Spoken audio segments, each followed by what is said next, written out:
In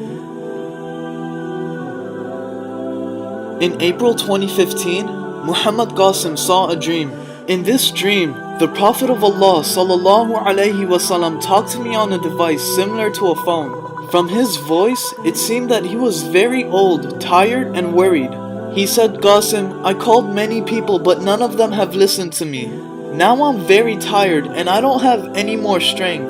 I said, "Tell me what to do. I'm here for you." He said, "Qasim, I want to meet you.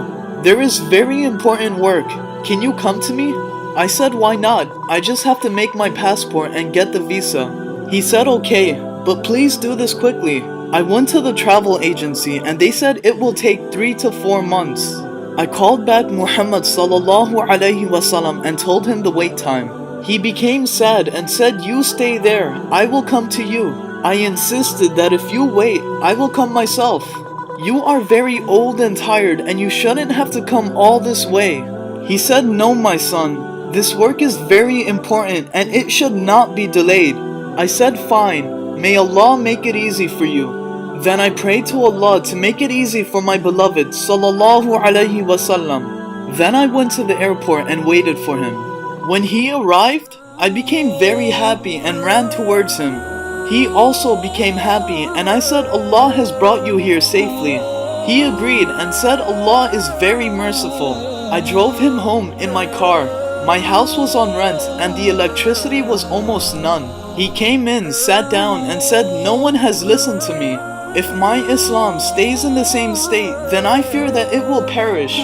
Everyone is busy in their own work and no one is worried about me or my Islam.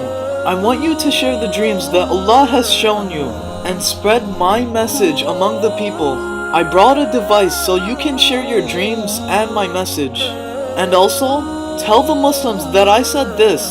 No matter how Qasim is, he is after all a part of my ummah. And I do not differentiate anyone from my ummah. And don't divide into groups saying Islam will not rise from Pakistan. Near Qiyamah, Islam is going to rise from someplace anyways. No matter where, the good thing is the Muslims will be united again. They will regain their lost status and Islam will be seen to the whole world with respect. And that's all that should matter, so what's bad about that? I replied that no matter how hard or dangerous this work is, I will do it by the mercy of Allah. On hearing this, so much happiness passed from the wet eyes of Muhammad ﷺ. He hugged me saying I had faith in Allah that you wouldn't refuse. He took a deep breath and gave thanks to Allah. Then he said, "Qasim, there's a map in this box. In that land, when you build the real city of Islam by the mercy of Allah, then I will call you to come to me and then tell you what to do next." I said to him, "Don't worry. Now you take some rest. This job is mine now and I will do it by the mercy of Allah, inshallah." Then he started to pray to Allah for my success and my help. Then I thought only Allah can help me now. It will be impossible to do this without the help of Allah. So I said Bismillah and started to do my work. I opened the box and there was a tablet type device, a map, and a message from Muhammad ﷺ. And there was also my dreams to share to the people. I went to big Muslim people with this message and they laughed at me. They said, "Qasim, go and do something else and don't waste our time." This depressed me, but I said no. I promised Muhammad ﷺ that I would do this work.